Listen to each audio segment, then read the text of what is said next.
Hello everyone. I'm a dyer because I'm a knitter, so I thought it would be fun to share with you something I've knit using yarn that I've dyed. So today it's the Ramble Shawl from Andrea Mowry using Coreopsis flowers.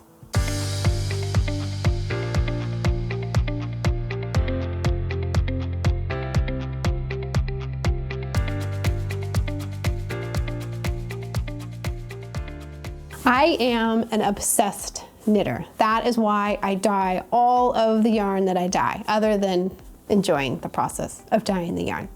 So one of the things that I love to knit are shawls. So when I'm picking out a shawl pattern, I look at two main things. First, color, and then second, the pattern. When I'm picking out a color, I want to make sure there is enough contrast or stitch interest or something that'll make it dynamic years to come, even if my yarn does sort of mellow out into a lighter shade. So what I loved about this pattern was that I definitely have contrast in this striped, what's this called? Garter stitch section, and then especially in the herringbone brioche section. So I know even if this orange mellows out, it's still gonna look fantastic. Plus, what I love about this pattern is this large section here is all mindless knitting, right? It's just garter stitch.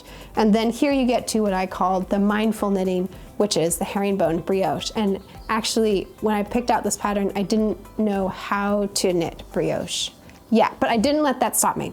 I just knit all the way through, and then once I hit the brioche section, I stopped and I picked a different, really simple brioche project, actually the Harlow hat by Andrea Mowry also, learned the brioche stitch, and then tackled this fantastic section here. I love the way that it turned out. There's only one thing I would do differently.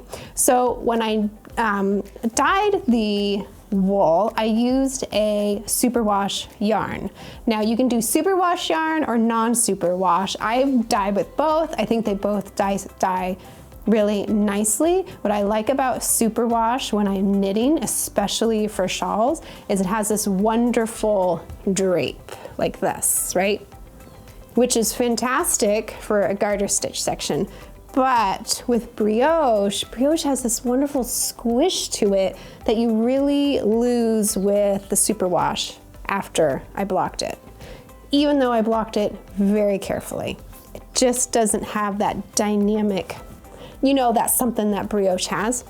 So I think if I did this again, I would use a non-superwash just to make sure I didn't have that problem again. I will make sure to put a link to this pattern in the comments below. If you've knit this shawl, let me know.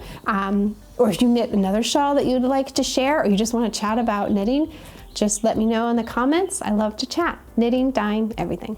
Thanks for watching.